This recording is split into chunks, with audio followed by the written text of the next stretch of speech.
Please. Baik anak-anak, kita bersyukur ya. Izin ya Bapak buka masker dulu.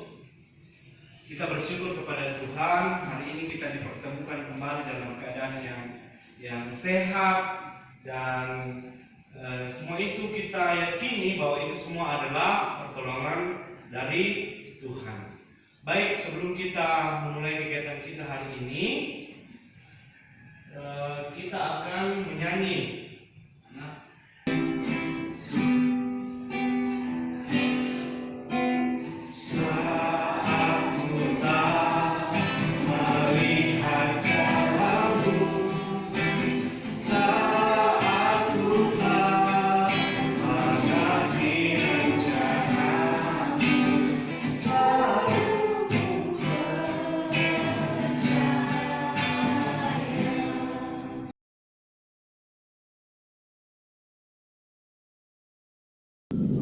Baik anak-anak, Bapak cek dulu ya kehadiran kalian.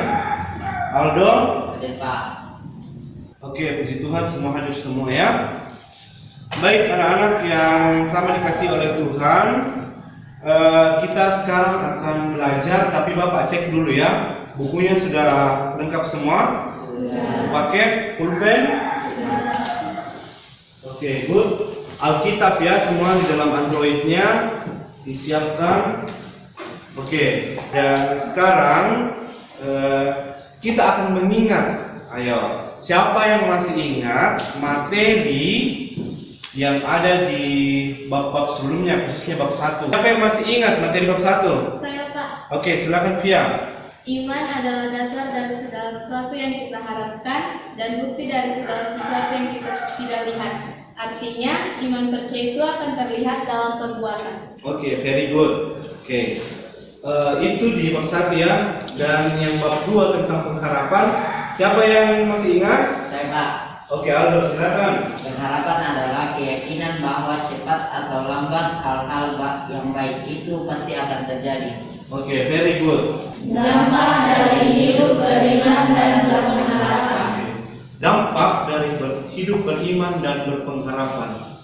Apa akibatnya kalau kita punya iman dan juga punya pengharapan? Ya, baik anak-anak. Adapun manfaat dari materi ini adalah kita akan dituntun ya untuk tetap beriman dan berpengharapan. Nah, adapun kompetensi inti ini tidak perlu lagi Bapak jelaskannya karena Bapak sudah kirim sebelumnya di Android kalian. Coba kalian cek kembali ya kompetensi inti kita hari ini. Kemudian kompetensi dasar. Nah, coba perhatikan untuk kompetensi dasar pengetahuan memahami arti sikap hidup beriman dan berpengharapan. Sementara untuk keterampilan menyajikan karya yang berkaitan dengan cara hidup beriman dan berpengharapan dalam bentuk tindakan nyata. Nah, karena orang yang beragama itu diharapkan memiliki iman. Nah, supaya apa? Supaya iman tersebut mampu diwujudkan di dalam kehidupan sehari-hari, ya. Tapi kenyataannya orang yang beragama itu, orang yang punya agama belum tentu punya iman. Nah, ya, sehingga orang tersebut menunjukkan sikap hidup yang berlawanan dengan ajaran agamanya. Ya, beragama dan beriman itu anak-anak adalah dua unsur yang saling Coba lihat di Android kamu, di Alkitab kamu dalam Yakobus pasal 2 ayat 14 sampai 17. Intinya bahwa iman tanpa perbuatan itu adalah mati. Artinya iman harus diwujudkan dalam sikap hidup sehari-hari, ya. Dan bahwa beragama itu tidak selalu sejalan dengan iman, itu bisa kamu lihat dalam kehidupan orang setiap hari, ya. Apakah iman itu dipraktekkan dalam kehidupan sehari-hari sesuai dengan ajaran agama atau tidak. Nah, sekarang kita akan memahami iman dan pengharapan dengan metode discovery learning, ya. Jadi kamu sendiri yang akan menemukan jawaban-jawaban dari setiap pertanyaan yang akan Bapak berikan.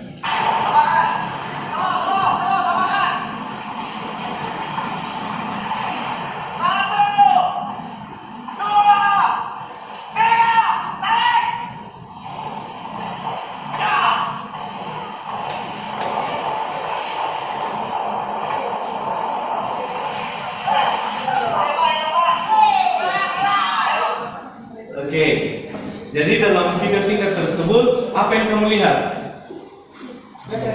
Perahu dan dayung. Terus apa lagi? Oke, manusia. Silakan Melkia. Tanpa dayung, perahu akan dibawa oleh arus ombak yang tidak stabil. Oke, terima kasih. Tepuk tangan dulu, Melkia. Ya, jadi tanpa dua buah dayung ini, maka perahu ini akan terbawa oleh ombak kemana-mana, ya, alias tidak stabil. Fungsi iman dan pengharapan itu diibaratkan seperti dayung dan perahu.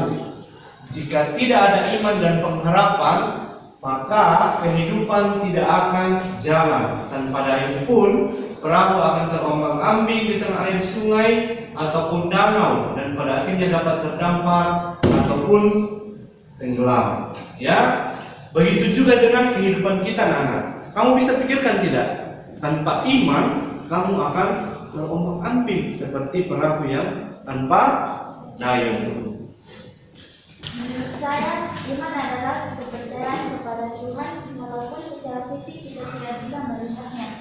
Dan pengharapan adalah bukti dari iman, yaitu tidak takut dan khawatir menghadapi kehidupan ini. Oke, terus tokoh Alkitab yang kamu jadikan teladan siapa? Tokoh Alkitab yang saya jadikan teladan adalah dalam membuat bahasa yang diperintahkan oleh Tuhan. Banyak orang yang memperolok dirinya bahkan menangkap membunuh pelanggaran. Berbagai tekanan yang dialaminya tidak mudah untuk dihadapi. Namun ia tetap percaya dan beriman kepada Tuhan. Imannya tidak goyah menghadapi tekanan dari penduduk kota. Dalam bahtera dan turun hujan 40 hari lamanya, sehingga seluruh bumi tergenang air. Tidak ada manusia yang selamat kecuali Nuh dan keluarganya atau seisi rumahnya. Imanmu menyelamatkan. Oke, itu intinya ya. Imannya menyelamatkan Nuh. Tepuk tangan untuk Olivia. Oke, thank you. Sangat Stefanus. Menurut saya, iman adalah kepercayaan penuh kepada Tuhan sebagai pemilik kehidupan kita. Dan pengharapan itu adalah ketika selalu mengandalkan Tuhan dalam seluruh kehidupan kita. Oke, very good.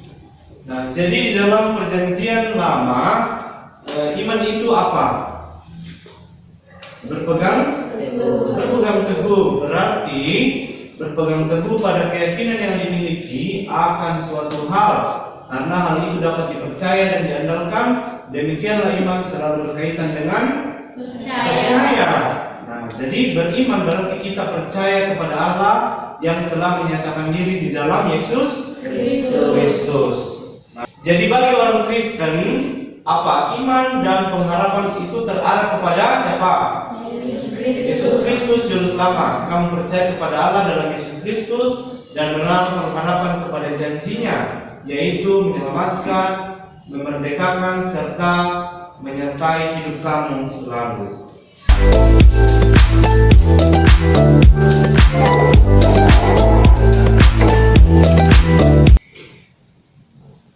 Kami dari kelompok 1 akan mempresentasikan hasil diskusi kami. Untuk mengendalikan diri seperti yang dilakukan oleh siapa yang jahat tadi dalam cerita yang pertama, yang sebelumnya, dokter Mor, tapi waktu itu belum jadi dokter ya.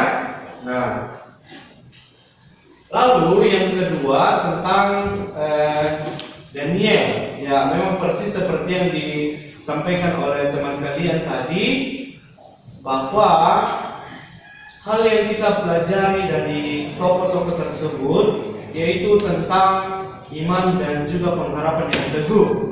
Ya, pengharapan mereka itu semakin kuat kepada Allah penyelamatnya ketika mereka di dalam situasi yang sangat sukar. Ya, Allah meluputkan mereka dari kematian.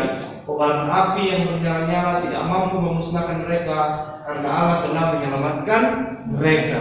Dan itu adalah buah dari iman dan pengharapan mereka. Oke. Baik anak-anak, sekarang kita akan evaluasi sejauh mana kamu telah memahami apa yang sudah kita pelajari hari ini. Silakan dikerjakan di dalam lembar kerja peserta didik yang sudah ada pada kalian. Bapak kasih waktu 10 menit untuk mengerjakan itu. Baik anak-anakku sekalian, sekarang waktunya untuk kalian membuat resume atau semacam poin-poin penting yang kamu sudah petik dari pelajaran kita hari ini. Bapak kasih waktu 5 menit.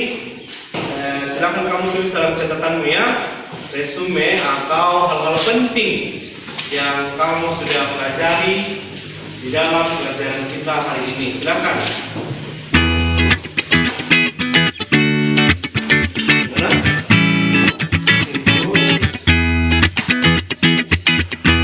Siapa yang mau bertanya? Saya, Pak.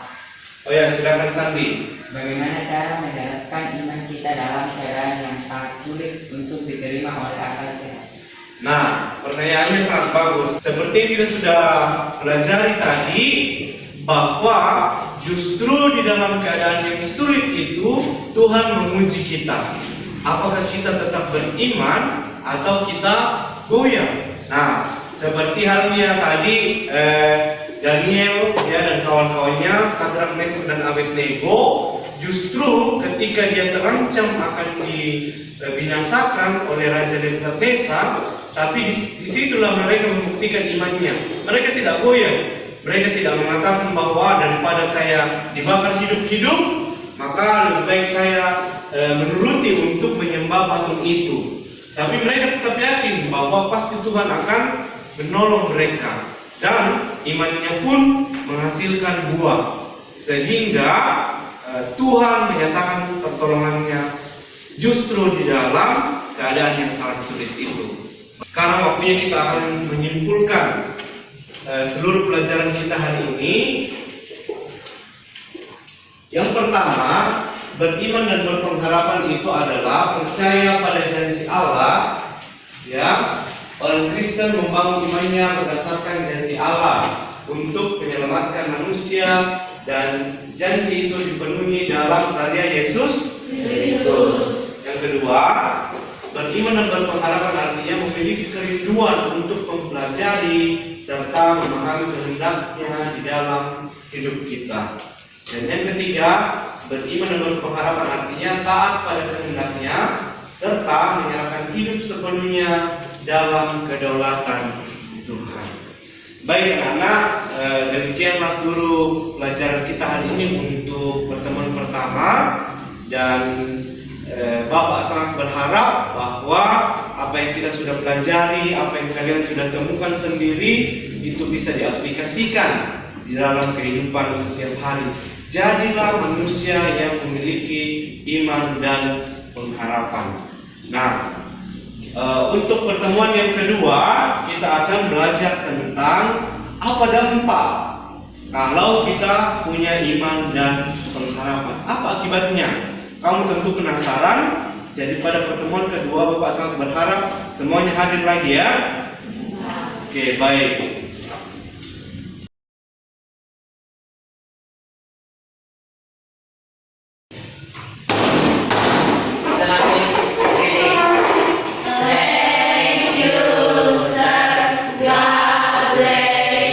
Thank you. God bless you. See you.